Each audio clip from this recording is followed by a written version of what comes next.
Hi hello నమస్తే welcome to my channel అనుప్రసన్న. అందరూ బాగుండాలి, అందులో నేను కూడా ఉండాలి.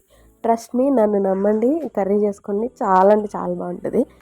నేనైతే ఎప్పుడు ట్రై చేయలేదు సొంతంగా. ట్రై చేస్తే ఆఫ్టర్ ఫ్లాప్ అయిందా అని కన్ఫామ్గా వీడియో అయితే పోస్ట్ చేస్తా. ఇది మా అమ్మ చేసిన కర్రీ అన్నమాట. చాలా మందికి ఈ కర్రీ తెలిసి ఉండొచ్చు, లేకపోతే కొంతమందికి అసలు వినకుండా తినకుండా కూడా ఉండొచ్చు. టేస్ట్ అయితే చాలా బాగుంటుంది. విలేజ్ స్టైల్లో కాదు, చేసిందే మా అమ్మ చేసింది. మా అమ్మకి వాళ్ళ అమ్మ నేర్పించిందంట. మా అమ్మ చేసింది ఎప్పుడో పాత వీడియో, నేను ఎప్పుడో పోస్ట్ చేస్తా అన్నా, కానీ ఇప్పుడు పోస్ట్ చేస్తాను. ముందు మనకి బీరకాయలు, తెలగపిండి అంటే గానుగ నూనె ఆడదానిలో ఉంటుంది. ఇట్ మీన్స్ నువ్వుల సెస్మిన్ పౌడర్ అనమాట.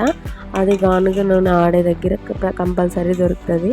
బీరకాయ మనం పప్పులో కూడా వేసి చేసుకోవచ్చు, చాలా రకాలుగా చేసుకోవచ్చు. చాలా హెల్తీ ఫుడ్ అనమాట, చాలా బాగుంటుంది.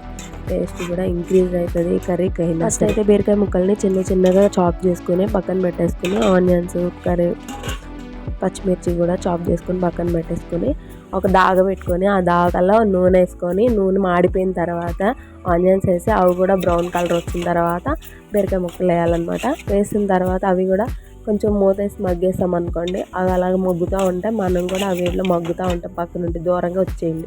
అప్పుడు ఏం చేయాలంటే అవి మగ్గినాయా లేదా అని మూత తీసిన తర్వాత, మూత తీసి మగ్గుతాయి కదా, అప్పుడు ఉప్పు వేసుకోవాలి. ఉప్పు వేసుకున్న తర్వాత మళ్ళీ తిప్పుకొని మళ్ళీ బ్యాక్ వచ్చేసేయండి.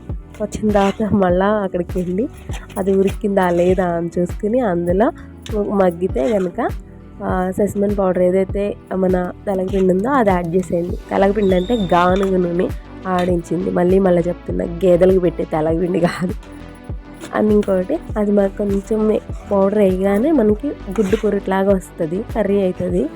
అది తీసేదో అనుకోకండి. మళ్ళీ అందులో కొంచెం సాల్ట్ అన్నీ సరిపోయలేదో చూసుకుని, కారం వేసుకుని, అది కూడా సరిపోయిందో చూసుకుని మూత పెట్టి ఒక 5 నిమిషాలు వదిలేసేయండి.